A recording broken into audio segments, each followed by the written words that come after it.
Hi students, welcome to our channel. So இந்த வீடியோவில் நாம 12th கெமிஸ்ட்ரிக்கு இந்த ஹாஃப் இயர்லி எக்ஸாம் 2025க்கான ஒரு அஃபிஷியலான கவர்மெண்ட் கொஸ்டின் பேப்பர் பார்க்க போறோம். இதை பார்க்கறதுக்கு முன்னால நீங்க இன்னும் நம்ம சேனலை சப்ஸ்கிரைப் பண்ணலாம் பண்ணிக்கோங்க. மறக்காம இந்த வீடியோக்கும் ஒரு லைக் போட்டுக்கோங்க. நீங்க லைக் போட்டீங்கன்னா தான் நம்ம போடக்கூடிய ஒவ்வொரு வீடியோவும் வந்து உங்களை மாதிரி நிறைய ஸ்டூடெண்ட்ஸ்க்கு போய் சேரும். ஸோ தயவு செஞ்சு லைக் போட்டுட்டு பாருங்க. நம்மளுடைய வாட்ஸ்அப் சேனலில் ஜாயின் பண்ணிக்கிறீங்க. லிங்க் இந்த வீடியோட டிஸ்கிரிப்ஷனில் தந்திருக்கேன். அப்பதான் நீங்கள் ஃபியூச்சரில் எந்த ஒரு வீடியோவையும் மிஸ் பண்ணாமல் பார்க்க முடியும். இப்போ 12th கெமிஸ்ட்ரிக்கு ஒரு அஃபிஷியலான கவர்மெண்ட் கொஸ்டின் பேப்பர் தான் பார்க்க போகிறோம் இந்த வருஷம் 2025க்கானது. சரியா? தமிழ் மீடியமும் இருக்குது, இங்கிலீஷ் மீடியமும் இருக்குது. ஸோ ரெண்டுமே பார்த்துக்கோங்க. இதில் பார்த்தீங்க அப்படின்னா நமக்கு 1 மார்க் 15 1 மார்க்கில் 12 1 மார்க் கொஸ்டின் வந்து புக் பேக் கொஸ்டின்ஸ் வந்து கேட்டுருவாங்க. சரியா? ஸோ ஒவ்வொரு சாப்டர்லையும் புக் பேக்கில் இருக்கக்கூடிய அந்த 1 மார்க் கொஸ்டின்ஸ் மட்டும் நீங்கள் தரவாக படிச்சு 20 1 மார்க் கிட்ட இருக்கும், 20-25 1 மார்க் கிட்ட இருக்கும். ஸோ அதை மட்டும் நீங்கள் தரவாக எப்படியாவது படிச்சிருங்க 15 சாப்டர்லையும். அப்படி படிச்சிட்டிங்கன்னா 12 மார்க் எடுத்துடலாம். குறைஞ்சபட்சம் 12 மார்க் கேட்பாங்க. ஏன்னா கிரியேட்டிவ் 3 கொஸ்டினாவது நம்ம கிரியேட்டிவ் வந்து கேட்பாங்க. ஒவ்வொன்றுலேருந்தும் ஃபிசிக்கல்லேருந்து ஒன்று, ஆர்கானிக்லேருந்து ஒன்று, இன்ஆர்கானிக்லேருந்து ஒன்று. ஸோ அந்த மாதிரி கேட்டுருவாங்க. அப்போ 12 1 மார்க் கொஸ்டின் நம்ம கரெக்டாக எழுதிடலாம். சரியா? ஸோ அதுக்கு தான் புக் பேக் 1 மார்க் கொஸ்டினை தரவாக படிச்சிருங்க. அதே போல் ஸ்லோ லேர்னர்ஸாக இருக்கக்கூடிய ஸ்டூடெண்ட்ஸுமே கெமிஸ்ட்ரியில் பாஸ் பண்ண கஷ்டப்படக்கூடிய ஸ்டூடெண்ட்ஸ் நீங்கள் 1 மார்க் புக் பேக் 1 மார்க்கை நீங்கள் தரவாக படிச்சுக்கிட்டீங்கனாலே 12 மார்க் எடுத்துடலாம். 15 மார்க் எடுத்தால் பாஸ். நீங்கள் 1 மார்க்கில் மட்டுமே 12 மார்க் எடுத்துடலாம். அப்புறம் நம்ம ரொம்ப செலக்டிவான கொஸ்டின்ஸாக ஏதாவது ஒரு 3 சாப்டர் படிச்சிங்கன்னா கூட பாஸ் பண்ணிடலாம். இது ஸ்லோலர் லேட் ப்ளூமர்ஸ்க்கு பாஸ் பண்ணுறதுக்கு கஷ்டப்படக்கூடிய ஸ்டூடெண்ட்ஸ்க்கான முக்கியமான ஒரு டிப். சரியா? செலக்டிவான கொஸ்டின்ஸை மட்டும் நீங்கள் படிச்சிங்கனாலே போதும், பாஸ் பண்ணிடலாம்.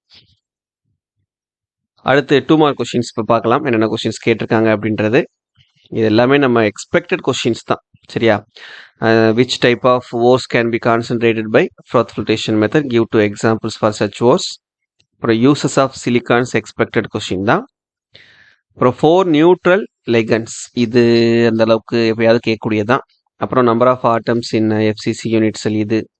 அப்புறம் சால்யூபிலிட்டி ப்ராடக்ட், இதுவும் நம்ம எக்ஸ்பெக்டடு. டிண்டால் எஃபெக்ட், நாவஞ்சல் ரியாக்ஷன். அப்புறம் what are hormones, give example. அதுக்கப்புறம் கம்பல்சரி கொஸ்டின் வந்து நமக்கு ப்ராப்ளம் வந்துடும். ஸோ அதையும் பார்த்துக்கிறேங்க. சரியா? இதே தான் தமிழ் மீடியம் கொஸ்டின்ஸ்க்கும் அதே தான்.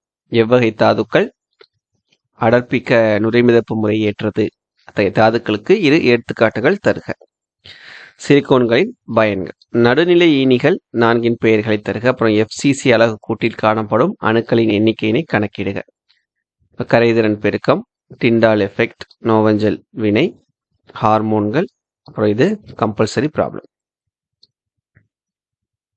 நெக்ஸ்ட் அதே போல் 3 மார்க் கொஸ்டின்ஸ் பார்த்தோன்னா ப்ரிப்ரேஷன் ஆஃப் பொட்டாஷ் ஆலும், அப்புறம் differences between lanthanides and actinides, அப்புறம் auto catalysis, Faraday's law of electrolysis, structure of zwitter ion, டிரான்ஸ்ரெட் எஸ்ட்ரிஃபிகேஷன், அப்புறம் அந்த நைலான் 2 நைலான் 6. அப்புறம் இது வந்து கம்ப்ளீட் த ரியாக்ஷன், இது வந்து நமக்கு ஆட்டோமேட்டிக்காக கேட்டுருவாங்க. சரியா? இது எல்லாமே எக்ஸ்பெக்டட் கொஸ்டின்ஸ். பொட்டாஸ் படிகாரம் தயாரித்தல், லாந்தனைடு ஆக்டினைடு, அப்புறம் தன் வினைவேக மாற்றம், மின்னார் பகுத்தல், ஃபாரடே விதிகள், ஸ்விட்டர் அயனி, டிரான்ஸ் எஸ்ட்ராக்கள், நைலான், அப்புறம் இணை வரிசையில் உள்ள ஏபிசி சேர்மங்களை கண்டறிக. நெக்ஸ்ட் 5 மார்க்ல மேக்னெட்டிக் செப்பரேஷன் மெத்தட் நமக்கு டைரக்ட் 5 மார்க் கொஸ்டின். சரியா? அப்புறம் இதில் வந்து கார்டினேஷனும் யூசஸ் ஆஃப் ஹீலியமும் சேர்த்து கேட்டிருக்காங்க. இதுவுமே எக்ஸ்பெக்டட் கொஸ்டின்ஸ் தான். சரியா?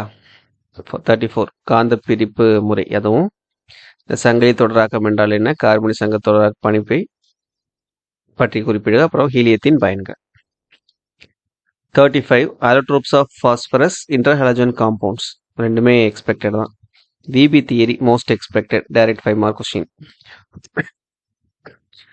பாஸ்பரஸின் புற வேற்றுமை வடிவம், ஹாலஜன் இடைச்சேர்மங்கள், அதுக்கப்புறம் விபி கொள்கை, direct 5 mark. Schottky Frenkel defect, direct 5 mark expected. இது ரெண்டுமே எக்ஸ்பெக்டட் தான்.